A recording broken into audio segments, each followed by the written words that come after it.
নিচ্ছিলাম, কারণ তোমরা জানো যে মেডিকেলের জন্য দাগানো লাইনগুলো কতটা ইম্পর্টেন্ট। তো দেখো এখানে আমি দাগানো লাইনগুলো খুব ভালো মতো বুঝে বুঝে পড়ে নিচ্ছিলাম, যাতে এটা অনেকদিন পর্যন্ত আমার মাথায় থাকে। এখানে আমি ফিজিক্স ফার্স্ট পেপারের তরঙ্গ চ্যাপ্টারটি পড়ছিলাম। এই চ্যাপ্টারের জন্য এই যে পয়েন্টগুলো খুবই ইম্পর্টেন্ট। এখান থেকে প্রায় সময়ই আমাদের কোয়েশ্চেনগুলো দিয়ে থাকে, সো এগুলো ভালো মতো মেমোরাইজ করা প্রয়োজন।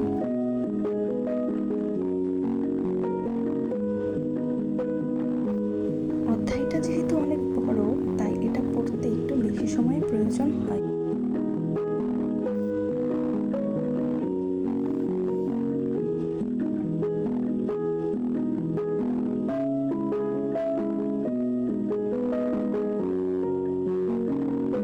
আমি বেসিক্যালি মেন বইকে বেশি গুরুত্ব দিয়ে থাকি, কারণ মেন বইয়ের ভালো মতো পড়াটা হয়ে গেলে পরবর্তীতে কোয়েশ্চেন সলভ করা ইজি হয়ে যায়। অ্যান্ড এখানেও আমি দেখো এই পয়েন্টগুলো খুব ভালো করে মেমোরাইজ করার চেষ্টা করছিলাম।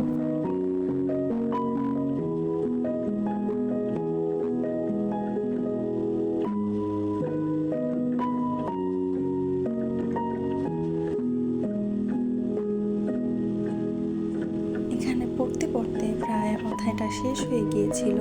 তারপর আমি মুভ করেছিলাম মেন বইয়ের যে এমসিকিউ পার্ট সেখানে। এগুলো তো তোমরা জানো যে মেন বইয়ের, বিশেষ করে ইসাক স্যারের বইয়ের যে অনুশীলনী প্রশ্নগুলো আছে সেগুলো কতটা ইম্পর্টেন্ট। এখান থেকে হুবহু প্রতিবার মেডিকেলের কোয়েশ্চেন আসে, কিন্তু এগুলো আগের বার আমি ভালো মতো পড়ার চেষ্টা করেও মেমোরিতে রাখতে পারিনি। ফলে যে ম্যাথ টাইপের ম্যাথগুলো এসেছিল ফিজিক্স থেকে, সেগুলো ভালো মতো অ্যান্সার করতে পারিনি বা কনফিউজ হয়ে গিয়েছিলাম।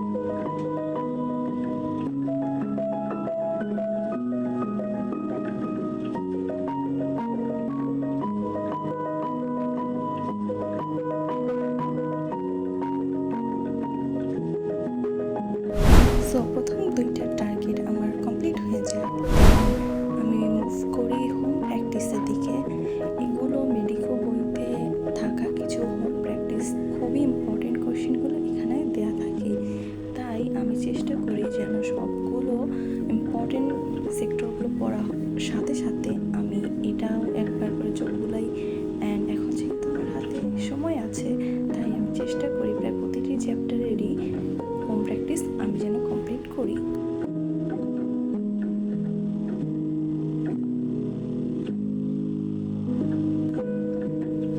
আমার যে সকল ম্যাথ টাইপের কোয়েশ্চেনগুলো চোখে বাঁধে, সেগুলোর অ্যান্সার আমি কোয়েশ্চেনের পাশে করারই চেষ্টা করি, যাতে করে পরবর্তীতে যখন কোয়েশ্চেনটি রিভাইজ দেব তখন যেন ইজিলি কীভাবে কোয়েশ্চেনটির অ্যান্সার আমি করেছিলাম সেটা দেখতে পারি।